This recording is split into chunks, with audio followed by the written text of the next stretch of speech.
Good morning, students. This is the second video based on Principle of Management from Class 12 Business Studies. In first part, we have studies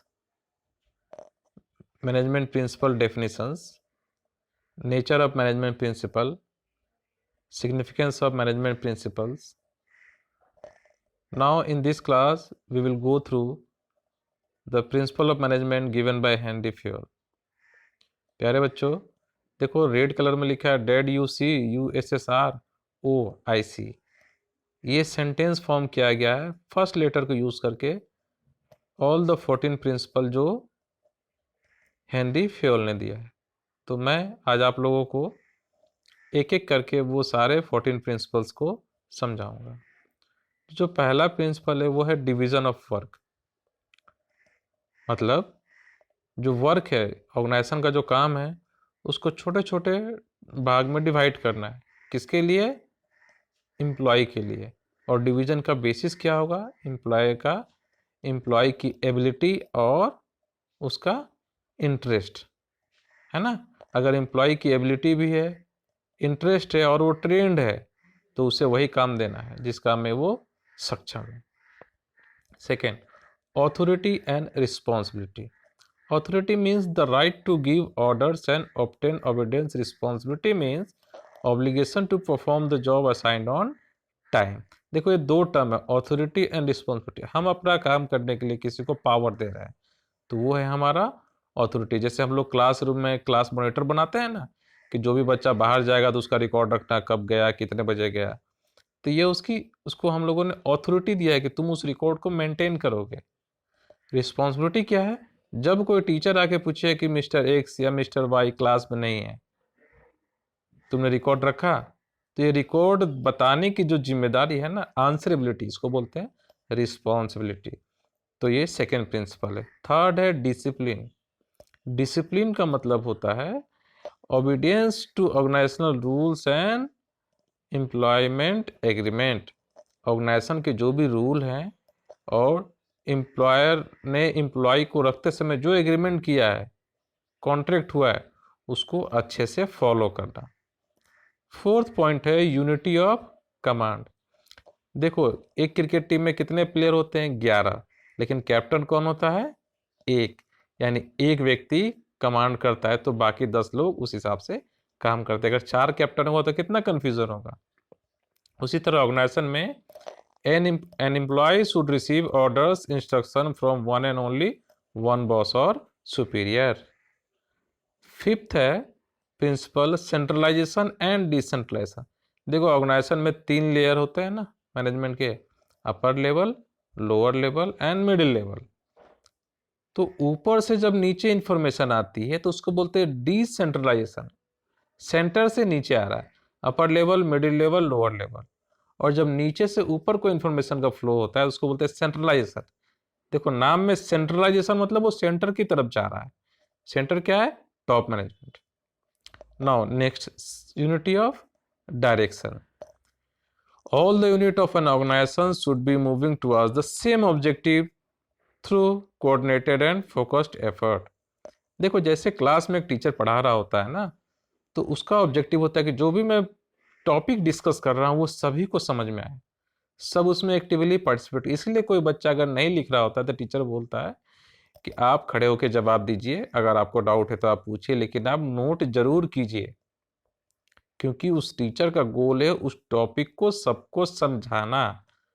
ठीक है, तो इसको बोलते हैं unity of direction. सारे students की जो मेहनत है वो एक ही तरफ फोकस्ड होनी चाहिए, टीचर्स के ऑब्जेक्टिव की तरफ। 7th पॉइंट है subordination of individual interest to general interest. देखो एक ऑर्गेनाइजेशन में बहुत सारे एम्प्लॉय हैं, है ना, तो सारे एम्प्लॉय का अपना अपना ऑब्जेक्टिव टारगेट फिक्स है, लेकिन हर कोई सिर्फ अपना नहीं सोचेगा ना। एट द एंड उसे किसका सोचना है? ऑर्गेनाइजेशन का। अगर मेरे सेंचुरी मारने से अगर मैं सिर्फ अपनी सेंचुरी के बारे में सोचूं और टीम का टारगेट को ध्यान न रखूं तो मेरी सेंचुरी का कोई मतलब नहीं है, नहीं है ना। उसी तरह ऑर्गेनाइजेशन में भी हमें अपना ऑब्जेक्टिव पूरा करते करते ऑर्गेनाइजेशन का गोल भी अचीव करना है। तो ये गुड मैनेजर के लिए प्रिंसिपल है कि जितने भी इंडिविजुअल एम्प्लॉयज़ हैं उनका जो इंटरेस्ट है उसको इस तरह से मोल्ड किया जाए कि जो ऑर्गेनाइजेशन का स्पेसिफिक जो फिक्स्ड गोल है वो हमारा अचीव हो जाए। 8th पॉइंट है हमारा, 8th principle, scalar chain. Scalar chain का मतलब है, देखो, upper level, middle level, lower level, ठीक है। तो जब भी इंफॉर्मेशन फ्लो होगा तो कैसे होगा, लोअर वाले बताएंगे मिडिल वाले को, फिर मिडिल वाले बताएंगे अपर वाले को। तो ये जो चेन बन रहा है ना, नीचे से ऊपर की तरफ, फिर ऊपर से नीचे की तरफ, ट्रायंगल फॉर्म में, इसको बोलते हैं हम स्केलर चेन। लेकिन कभी कभी क्या होता है, इमरजेंसी होती है, अचानक से कोई ज़रूरत आ गई, है ना। मान लो अपर लेवल वाले को कोई ऑर्डर खरीदना है, माल मार्केट में बहुत सस्ता मिल रहा है, और अगर जब तक टॉप लेवल से ऑर्डर आएगा तब तक माल मार्केट से ख़त्म हो जाएगा। तो कैसे कांटेक्ट करेगा अपर लेवल से लोअर लेवल? तो यहाँ पर एक ऑप्शन दिया जाता है कि लोअर लेवल मैनेजर जो है वो मिडिल लेवल मैनेजर को इंटीमेट करेगा कि मुझे दूसरे डिपार्टमेंट के मैनेजर से, लोअर लेवल मैनेजर से इस कॉन्ट्रैक्ट को लेने के लिए एक्सेप्टेंस लेना है, ठीक है। फिर वो एक्सेप्टेंस मिल गया। तो यहाँ पर देखो, स्केलर चेन डायरेक्ट फ्लो नहीं हुआ, मतलब लोअर मिडिल अपर में नहीं गया, ये डायरेक्ट लोअर टू लोअर चला गया। तो इसी डायरेक्ट लोअर टू लोअर जाने को बोलते हैं हम गैंग प्लांक। इस टॉपिक को मैं अपने एक वीडियो में अच्छे से डिटेल में समझाऊं। 9th प्रिंसिपल है remuneration of employees. Remuneration of employees should be just and equitable to provide maximum satisfaction to the employees as well as the employer. जो भी एम्प्लॉय काम कर रहा है उसका कुछ फाइनेंशियल ऑब्जेक्टिव भी होता है। कोई भी एम्प्लॉय तुम्हारे ऑर्गेनाइजेशन में फ्री में काम करने नहीं आएगा, तो उसको फेयर रेम्युनरेशन देना भी ऑर्गेनाइजेशन की ड्यूटी है। 10th प्रिंसिपल है ऑर्डर। ऑर्डर मतलब आदेश देने वाला ऑर्डर नहीं, ऑर्डर का मतलब हर चीज का proper specific positioning. There should be a fixed place of every person and everything in the organization, and each person and everything should be at its definite place. Number 11, initiative. देखो, manager तो अपने दिमाग से, अपने knowledge से, experience से decision लेता है। कभी कभी जो ग्राउंड लेवल स्टाफ है उसके पास भी अच्छे आइडियाज़ होते हैं, तो उसके आइडियाज़ को भी एक्सेप्ट करना चाहिए, सुनना चाहिए, और अगर अच्छा लगे तो उसे इम्प्लीमेंट करना चाहिए, है ना।